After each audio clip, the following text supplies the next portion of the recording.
السلام عليكم ورحمة الله وبركاته. في نوعين من الفيديوهات، نوع بيكون الأغاني الترند، ونوع بيكون أغاني مش ترند، أغاني قديمة بس أغاني عظيمة فبتكلم عنها. فلما يجتمع النوعين مع بعض في أغنية، يعني ألاقي أغنية قديمة قوية جدا وبقت ترند دلوقتي، فيبقى الفيديو ده كده اللي هعمله يبقى ضرب لي عصفورين بحجر. اتكلمت عن أغنية قوية قديمة وهي حاجة كمان ترند اليومين دول.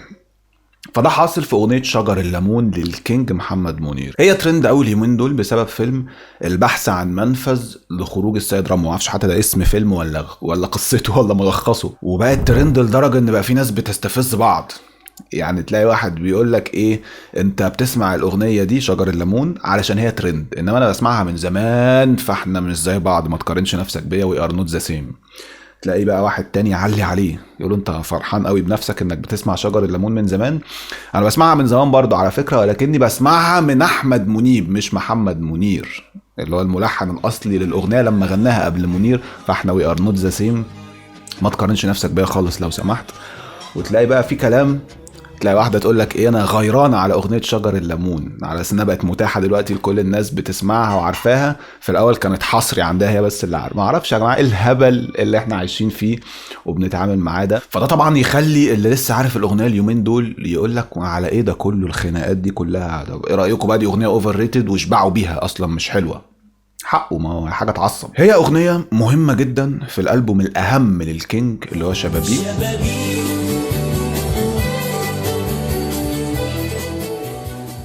من انجح البومات محمد منير وهو يعتبر الاهم بالنسبه لناس كتير لانه عمل نقله في تاريخ الموسيقى العربيه. في كمان اسامي تخد اشتغلت في الالبوم ده. في بليغ حمدي مثلا ليه اغنيه اشكي لمين. هنا الاغنيه الحان الملحن النوبي استاذ احمد منيب، ملحن عظيم معروف برضو. وفي فرقه موسيقار يحيى خليل، مزيكا بقى غربي وحاجات برضو قويه جدا وفي كلمات عميقه، مش بقى كلها عن الحب، لا عن المشاكل الإنسانية بشكل عام. الشعراء بقى مجدي نجيب وعبد الرحيم منصور شاعر الأغنية دي شجر الليمون. في فؤاد حداد كمان ليه. فده عمل نقلة مهمة أكيد لمنير، وكان عامل قبله ألبومين تقريبا وما نجحوش قوي. فده بالنسبة له خلاه مطرب المثقفين، مطرب النخبة، خلى عنده مدرسة مختلفة حتى عن باقي جيله أو أغلب الناس في جيله اللي كان كتير منهم بيكمل وبيبقى هو استمرار لمدرسة عبد الحليم وأم كلثوم والشغل الطربي الأصيل. فعشان كده كان أكثرهم تميزا منير عشان مشروعه جديد جدا ومختلف جدا. طبعا لما تبقى أغنية كلامها عميق فبيبقى ساعات مش مفهوم في بعض الأحيان، فده طبعا بيفتح مجال بقى للفتي والفبركة وادعاء الثقافة. تلاقي ناس تقولك هو يقصد بشجر الليمون شباب فلسطين، انه شجر الليمون دبلان، ان الشباب دبلان على ارضه. طب اشمعنى اختار شجر الليمون؟ يقولك شجر الليمون عشان الليمون ما بيتبلش، فتخيل بقى انه دبل.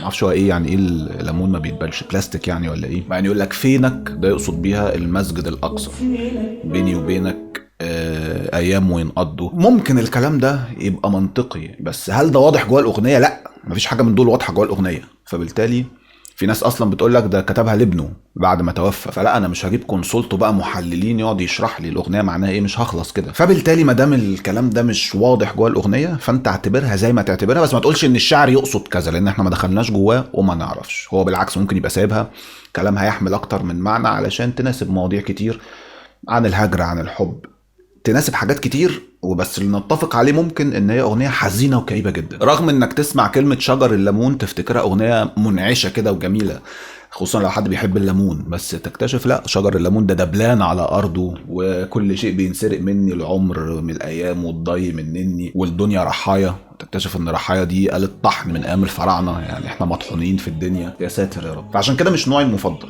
هي يمكن فيها جمله امل اللي هي احزان ويعدوا، بيني وبينك ايام وينقضوا.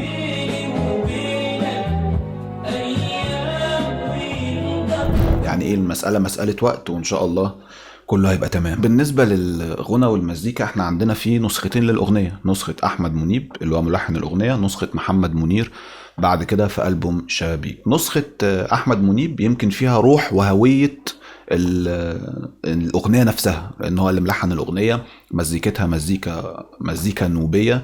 إنما نسخة منير تاهت وعامت لما المزيكا اتغربت، فتحسها. وبقت كمان النسخه بتاعت منير بطيئه في الغنى، اللحن مقام كورد ما فيهوش شقلبه قوي او ما فيهوش نقلات قوي، فمش مستاهل انه يبقى بطيء. بالعكس بحس لما اللحن يكون ما فيهوش طلوع ونزول قوي فالاحسن يبقى سريع، عشان السرعه دي تبقى هي اللي بتمثل الشقلبه في الاغنيه، او ان يعني ما ملش او ما زهقش. فحاسس نوع الاغنيه وهويتها كانت اوضح مع الفنان احمد منيب، خصوصا مع طريقه غناه والكوله كمان اللي بتقول الصراحات في الاغنيه. كل شيء بينسرق مني،